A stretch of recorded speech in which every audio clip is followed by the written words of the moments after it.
Where do you get your self-confidence? You can't buy it at the store, folks. You can't dress it up. You can't eat it. You can't buy it. You can't even manufacture it yourself. You have to go build self-confidence. This is a topic that's near and dear to my heart, okay? Because I remember being 25 years old, scared to death of people. 29 years old, started my speaking career, terrified of the people I had to go to. Didn't call on anybody for a year because I was literally frozen in fear. And one day somebody said something to me, "Dude, you need to handle your self-confidence issue." So I went and bought a suit, and I didn't feel any better. I went and bought a car, didn't feel any better about myself. I mean, I felt a little better for a second. Look, self-confidence is the only outfit you can't buy. This is an inside job. You got to study, you got to learn, you got to practice, and you have to do the hard things. Self-confidence comes from repeating experiences that are difficult. Same place courage comes from. You know, the guy that does something that's courageous is given the title of being courageous. It's not because he went and wore courageous. It's because he went and did something. Look, if you want to build self-confidence, you can listen to the subliminal tapes. It's not going to work. You can go do hypnotism. It's freaking ridiculous. You need to be more aware, more alert, and you need to do more. Some of the ideas that people are throwing at you guys right now to build your self-confidence, you're going to eat different and feel better. You're going to do this and feel... Look, you need to get in front of people. Do the things you're scared to do to get the self-confidence you want to have. Period. It's not on sale. It's not at Bloomingdale's, Macy's. It's not at Toyota. It's not on the radio. Dude, it's an inside job. I can't help you with it. You got to take what I'm giving you in these blurbs, blabs, streams, scopes, cats, whatever you're calling it, the posts, the streams, the Instagrams. Hey man, I need to take that and start applying it in my life. Otherwise, you're going to find yourself feeling worse and worse and worse about yourself. You want to go walk on fire? Go do it. Is that going to build your self-confidence? I doubt it. Okay, I doubt it, man. Go spend $8 grand on a weekend. That will not improve your self-confidence. The only thing I know for sure that will change your sense of self is the actions you take getting in front of other people. Other people. People you don't know. People you're scared to talk to. You're sitting there trembling. Do your pitch until you don't tremble anymore. Self-confidence, an inside job. It's not a suit you put on. It's not a car you drive. This is not something you buy. This is something you develop. When you just begin to do the things you tell yourself you're going to do, you begin to build self-confidence, which is this reputation with yourself. So ask yourself a question right now. What is one thing right now, one promise I can make to myself that I'm going to begin to keep starting this minute and begin to do it? It could be how often I'm going to pick up a book and read it. But you begin to stack things you commit to do, and then you deliver on them and you acknowledge them to yourself. You're in the process of building self-confidence. Why is that so important? Of all the athletes I coach, when my athletes are performing at their peak level, they're at their highest self-confidence level. In fact, I love when I watch some of the athletes I coach get interviewed and they kind of do this aw shucks, humble routine in their post-game interviews. Yeah, you know, just part of the team, you know, I got a lot, could have done a lot better today. But inside, I know these people are incredibly self-confident people. Any of you athletes listening to this, you know this. The great athletes you know have incredible amounts of self-confidence. You have to believe in you when it's a battle, when you're a hitter against a pitcher, or when you're a quarterback against a defense, or you're a defenseman in the NHL against their best offensive player, or you're a golfer and you have to make a 9-foot putt to win a tournament, right? You better have self-confidence. In fact, the separator, more often than not at the highest level in sports, is not they're a better shooter or a better putter or throw the ball a little bit faster, because everybody throws hard in the major leagues nowadays, it seems, right? That separators their self-confidence. It's true in being a parent. It's true in being a business person. It's true in every area of our life. The separator at the top levels is self-confidence. So now you have that first thing that you're going to commit to, that you're going to deliver on. Now what I would ask you to do, that now that you've done that, is if you really want to build self-confidence, can you begin to extend that list of 5, 8, and 10 things that you are going to begin to do, that you commit to you, that you're going to do every single day to begin to stock that self-confidence. There's also this misconception from people that you are certain things, meaning some people have this misconception that I am what I possess. In other words, I am my possessions. And so they link their self-confidence to their possessions. And so they're constantly trying to acquire more and more possessions, thinking that's where they get their self-confidence from. That's how they're defined as a person. I am my possessions. Couldn't be further from the truth. It's a hollow way to try to gain self-confidence by possessing things. Nothing wrong with going for material possessions. I have all kinds of them. But I don't link my confidence to those possessions, nor am I deluded into thinking if I could just possess more things, then I'll feel better about myself. So this is a mistake. There's a flawed thought. Number one flawed thought, I am my possessions. Second flawed thought, I am my accomplishments. In other words, my self-confidence is only linked to what I accomplish. So because I haven't accomplished certain things, I don't have that certain title, that certain award, that certain recognition, I don't believe in myself. I'm riddled with self-doubt. I'm defined by my accomplishments. The difficult thing about that is now all your life you're going to have to accomplish more and more and more in order to feel self-confident and eliminate self-doubt. You are not your accomplishments. You are not your possessions. You are you. You are perfect. You are beautiful. You were born to do something great with your life. Where does self-confidence come from? And this is the best advice I can give you on that. Not neglecting, first of all, the small daily disciplines. Self-confidence really comes from feeling good about yourself.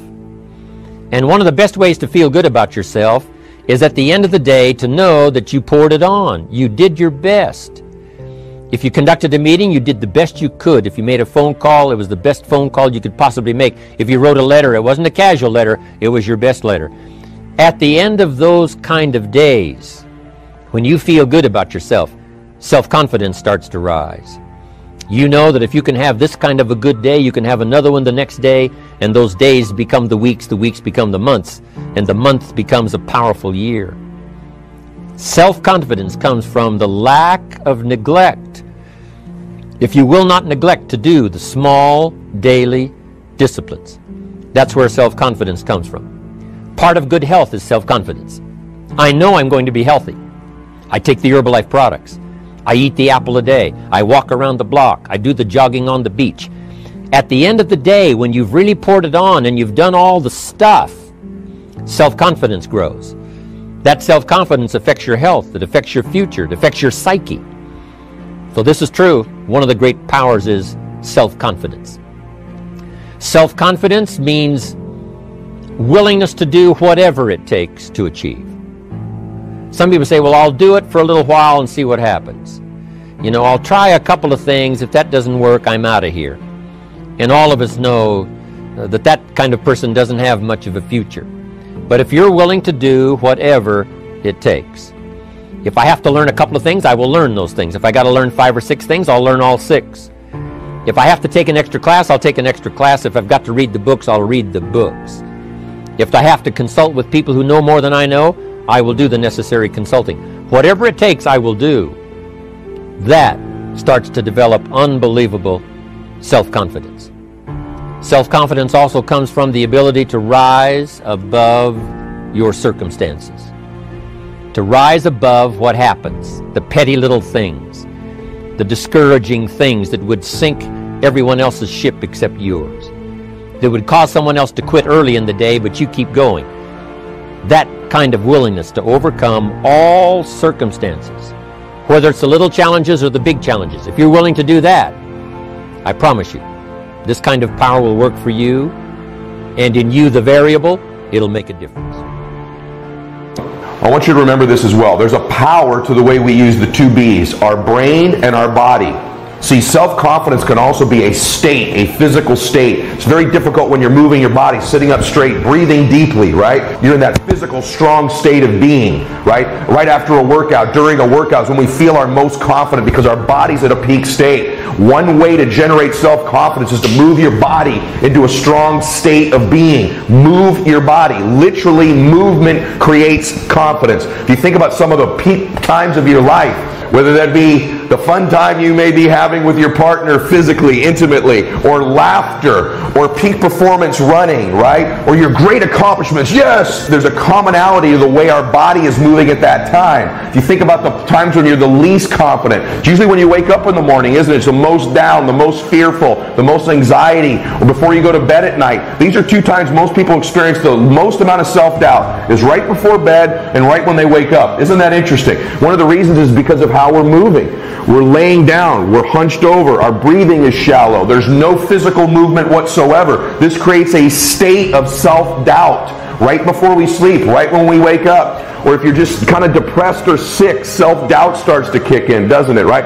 If you ever had an injury and you couldn't move like you'd like to, that stagnation of the body begins to create self-doubt and strips us of our self-confidence. So moving our body is a gateway to self-confidence.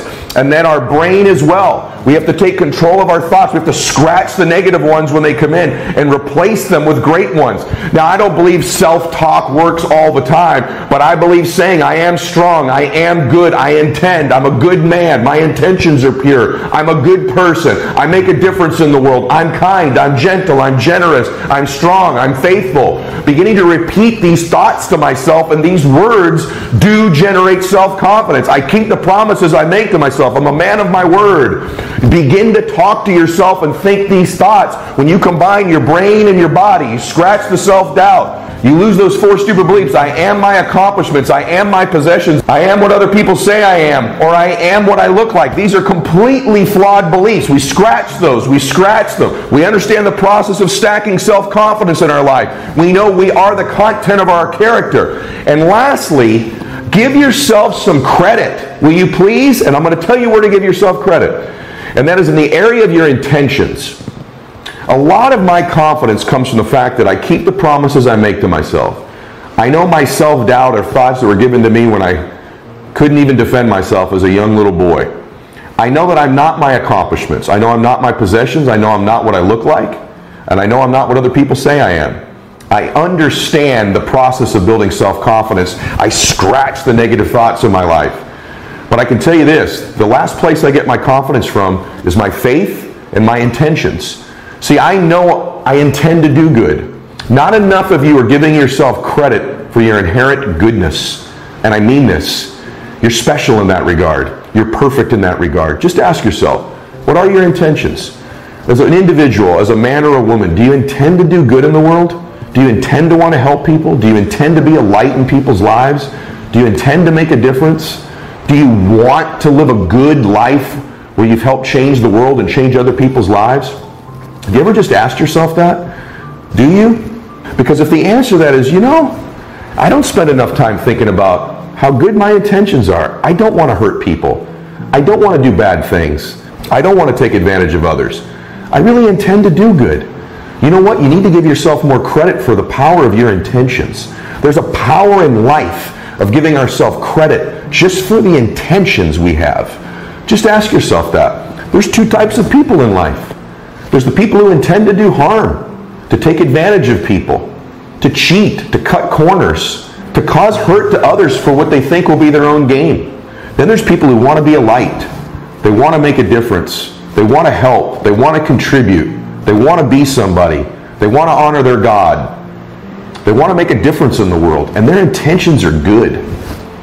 Too often in life, people with great intentions don't give themselves credit for how beautiful and wonderful those intentions are. And so today, just take this inventory of all the things that are wonderful about your intentions. And then just take an inventory of your faith. As a person of faith, I know that I'm favored. I know that God wants me to do good in the world. I know that I was made in His image and likeness. There's a power to that. There's a comfort to that. There's a confidence that comes from that.